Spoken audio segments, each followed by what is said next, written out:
And welcome back, everybody, to another episode of Tales from Helheim. I am narrator, and as always, joined by my good companions Duffy and Zero. Hello. And Howdy.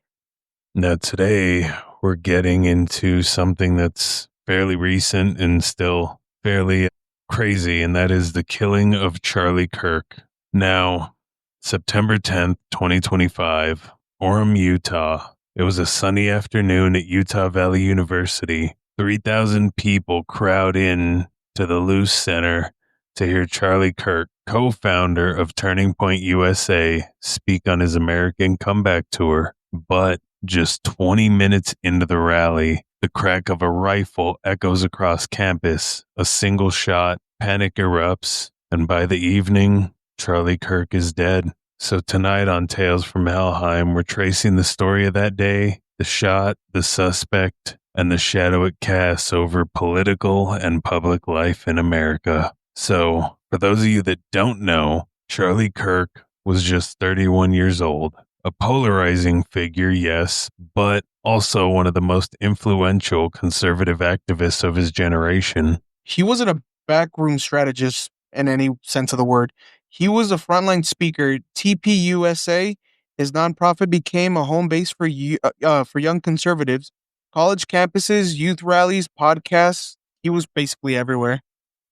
Unfortunately, the visibility made him kind of a lightning rod.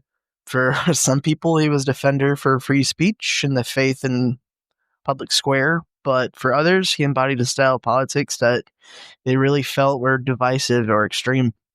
That is true. And just so we're clear to everybody out there, we're covering true crime, horror, all that kind of stuff. So take this with a grain of salt or whatever. But again, what we're doing is for entertainment purposes. We're not saying, oh, I'm leaning this way, I'm leaning that way.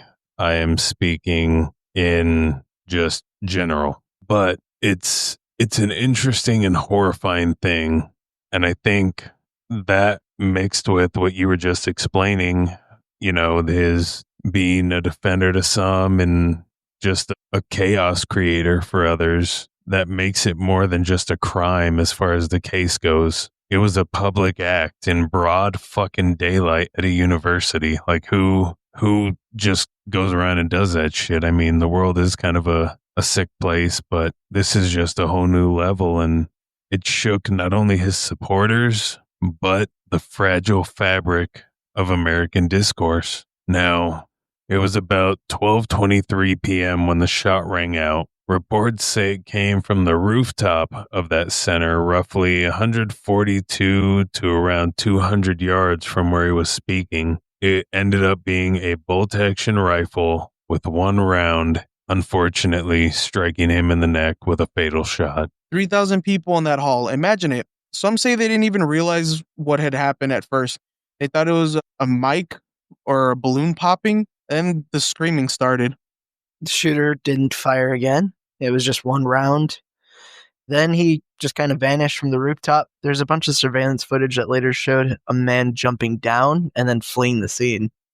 So, food for thought. Who do you think, or not who, but what kind of person do you think would be able to make that in one shot with everything that's going around? Do you think it was like just, oh, I'm new to guns, but going to use this to hurt somebody? I'm mediocre, been hunting once, I think I know what I'm doing, or I could zero this in with my fucking eyes closed and take the shot and still hit him between the eyes, expert. Honestly, I think whoever did it had training. There's no way that he's like, oh, let me pick up a gun for the first time and see if I hit him, because they were saying that he was wearing a bulletproof vest, so they knew not to aim for center mass. Not only that, like if you look at the videos, the timing was damn near impeccable. Like if Charlie hadn't leaned back at the time that he did, it would have been a square face shot. He, like, from the timing when he drops his mic away from his face to the time that he just barely cocks his head, that would have been square. So in the video that, we all watched, that side view video, Someone brought it up that if you slow down that frame, zoom in, there's a guy standing behind him with a white cap and a cell phone. Right before the shot rings out, he adjusts his hat, pulls on his ear, and then turns his phone. He had it facing Kirk, and then he turns it away. And then right after he does that, the shot rings out. Ooh, I hadn't Some seen people are that. saying that's a signal. Yeah, if you Yeah, I didn't get a see that either. chance, watch that video again. If need be, I can resend it and watch for that person in the background. There's It's pretty just insane. there's so much different shit going on here with this, and there's so much can be speculated. Was it, just a horrible, tremendously sad accident? As far as, it was just a straight murder. It wasn't an assassination, anything crazy like that. Could it be an assassination? Could it be a silencing? Could it be, there's a number of things it could be, but we're never going to know. But False flag.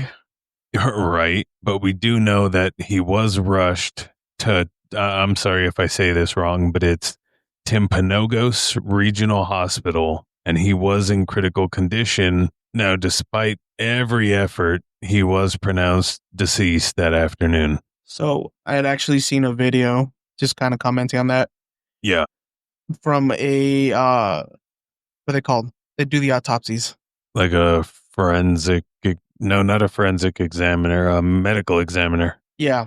So they were basically like people coroner. are yeah, coroner, my bad. So they were asking like, hey, did you think like he was like in a critical condition, all that? And she's just straight up said like, no, like that the placement of the shot, the amount of blood, and the fact that if when you see the video, you see his hands are down, and as soon as he gets hit, his hands go up and they ball up like towards his like chest. And she was saying that's Yeah, basically a reaction when there's some kind of like damage to like the brain or like a nerve that connects to the brain that's like crucial yeah. that's what happens. So basically she said that he must have died on the spot. So I think it's kind of weird that it took him an hour to announce that he had died.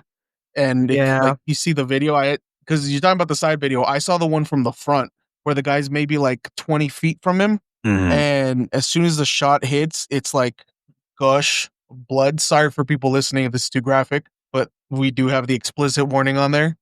But it's like a gush of blood, and then he like his hands ball up, they go up to his like chest, and he just falls back. So I don't honestly, I Yeah. don't believe that he was pronounced dead at the hospital. I think they knew he was dead like as soon as they got him into the car.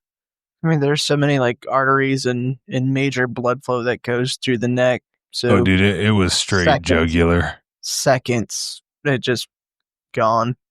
Yeah, dude, that shot must it was placed so it like it destroyed like an artery, but I've also heard theories say that they hit him in the chest and then it bounced up off his collarbone, and that like eruption of blood was like the exit wound, but I don't believe that because he was wearing a bulletproof vest. I mean, Yeah, that no. if that's true, kind of calls into a lot of the speculation that was going around with him. The shooter being supposedly really highly trained. If they were commenting like, based on where the shot was supposed to hit, if he hadn't moved at the last second, it would have been like square in the nasal cavity. And Yeah.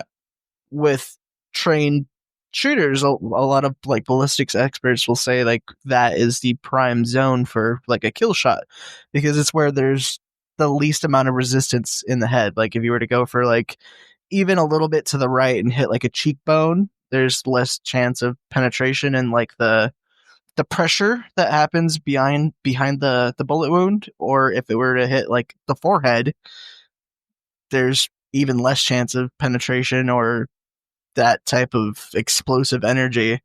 So if he hadn't moved and it would have hit like the target, it would have been just completely lights out, no questions.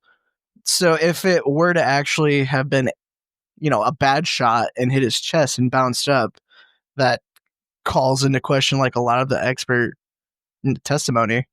No, when you watch it, the way his body moves, it moves with the force of where the bullet came from. So it pushes him back. And that came from if you're facing him directly or if you're facing away like from his point of view, off stage, it would have been from like his 11 o'clock.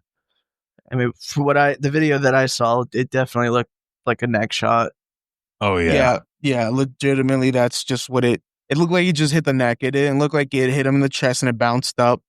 I think that it just hit him in the chest. I think they were probably aiming for a face shot, and then, like you said, he tilted last second, and they got him. But I mean, it was still fatal, unfortunately. And the fallout was almost immediate.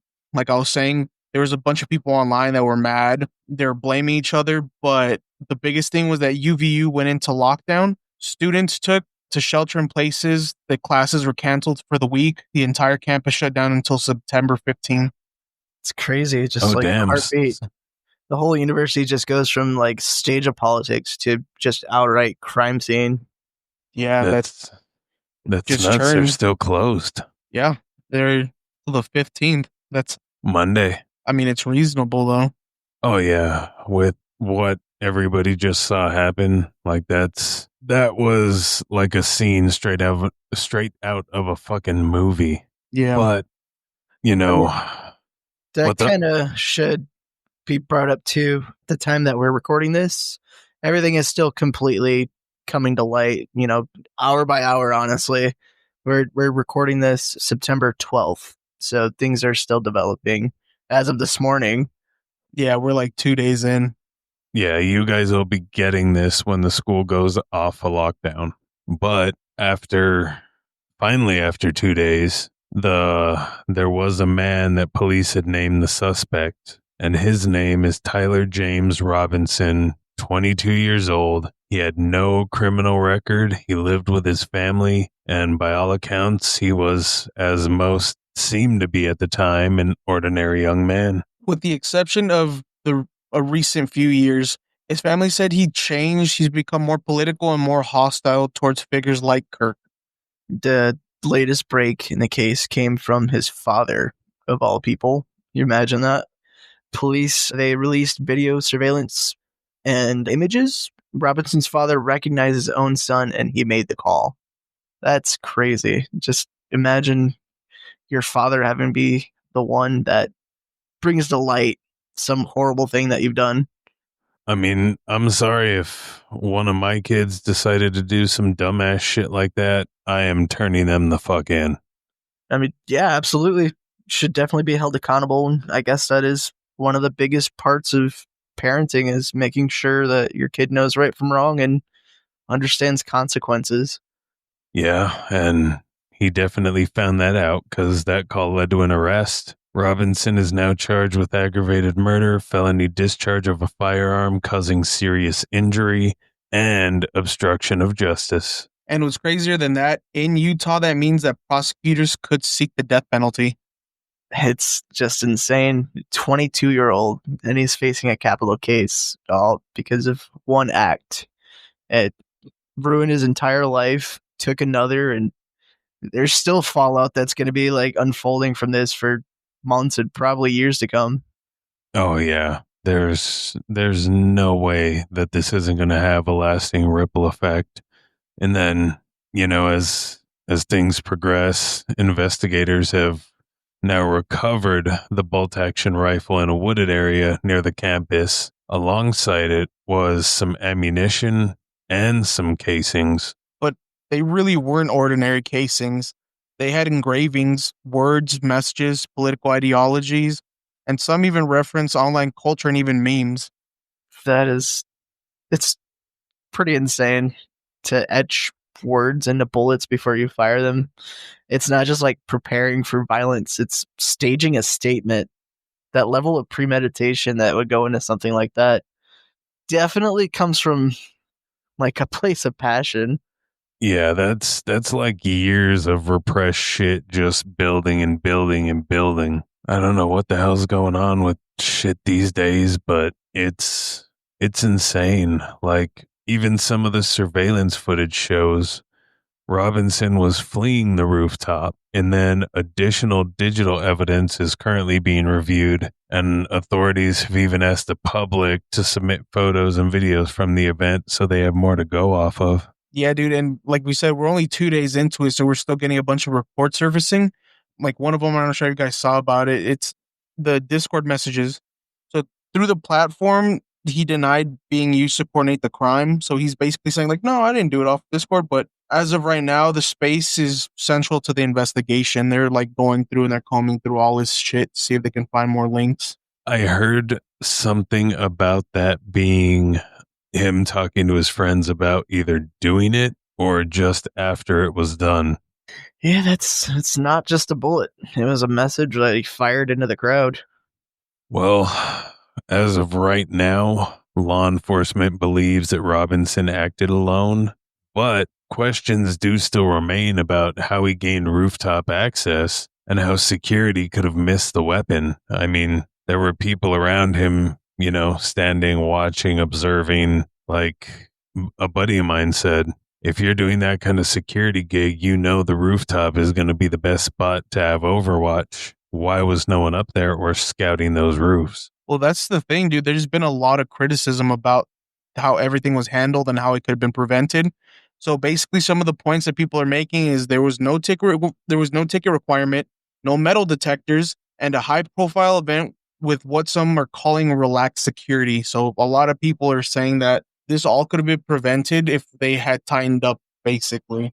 I mean, yeah, but there's also the fact that it was like an open forum at a college campus. It wasn't held in a like stadium where there's major things happening. It was a place for people to gather and talk, and regardless of the topic, it was just a a speech. It was a talk. It was back and forth conversation. I mean, he's a really polarizing figure, and when you're talking about him, like the stuff that he covers, the risk is obvious. It raises a bunch of questions like, was it actually preventable? It also calls like the question of like what the purpose of the meeting was and whether that would be really necessary, or would somebody actually have the foresight to bulk up. If people go to talk in a library, you don't lock down the library. It just happens. I mean, you do have a point there, but I don't know, man. It's a very tough one just because of all the still current gray area going on. But beyond all the logistics of everything, the possibilities, the political fallout was immediate. Trump had actually ordered flags to be flown at half staff in Kirk's honor, and leaders across the spectrum actually condemned the act. Yeah, but condemnation doesn't erase the reality. On campus, students and faculties are shaken, vigils, memorials. They're all just kind of in a sense of disbelief now, and it's all hanging over them. Beyond Utah, the entire country is really asking what happens when politics isn't fought with words, but violence. Yeah, and that's the other thing. Robinson's motive is still under investigation. His family says he grew more radical in recent years, and the engravings suggest hostility toward Kirk's ideology, which, I mean, let's be honest, a lot of people these days, if there's anything that you don't like or that could be a truth, and, they all say truth can hurt sometimes, then, if they're saying something that to him is a truth and to you isn't, you're going to get pissed about it. You're going to get upset about it. But I don't know. In the end, no one should be murdered for just having opinions, because that's what it is. Yeah, but that's the thing, though. This isn't really happening in isolation. America's always had a long history of political violence. So it's if whether it be from Lincoln to Kennedy, even a king to anything in our own century, this isn't a new thing. Political violence isn't something that's just barely popping up. It's always been around, and it's sad to say, but it's always going to continue to be around. What a lot of people are saying is like, what's different about this, and the crimes that are happening more recently, maybe not on this level, but what feels different is the role that online radicalization is taking, and the effect it's having. Like the messages on the casing, the digital footprints associated, the fact that they are turning memes into manifestos. The whole zeitgeist is kind of changing as things progress. Well, and that's where As far as progression goes, they've been having policy discussions and looking into restrictions on online foreign content, glorifying the killing. It's also brought up new questions about venue security and kind of an old question, which is how do we keep democracy safe from its own extremes? Honestly, because if the answer is more guns, more guards, or more walls, what does that do to an open discourse that basically takes away from everything we're trying to move forward with? I mean, that answer is so complicated.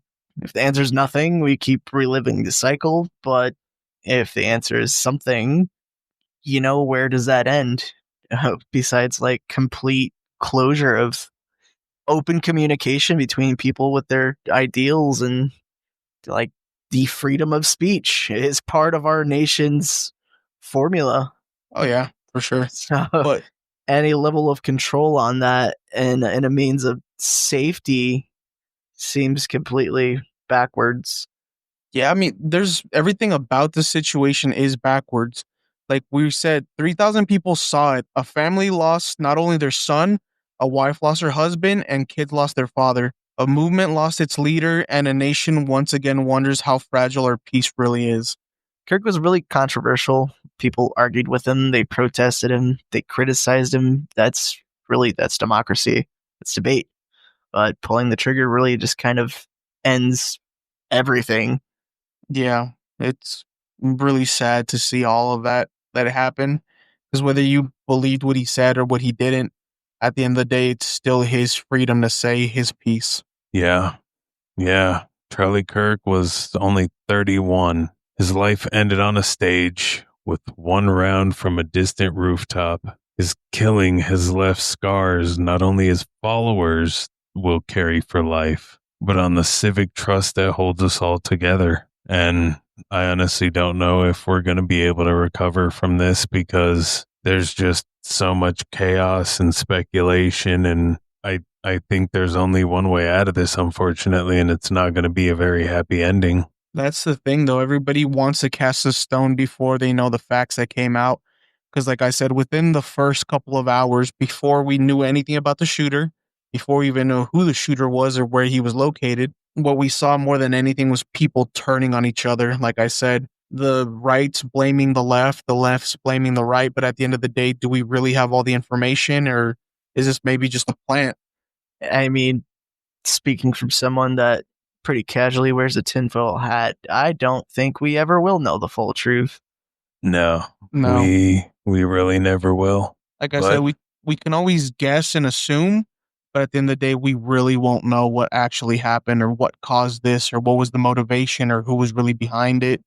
that is true. And if you guys would like to become part of the discussion, leave some comments with your thoughts, your opinions. Everyone's entitled to theirs and everyone's has validity. So feel free to leave us some messages and we'll definitely include them in future episodes as part of a segment. But until next time, keep your doors locked, your lights on, and remember the shadows are never, ever empty.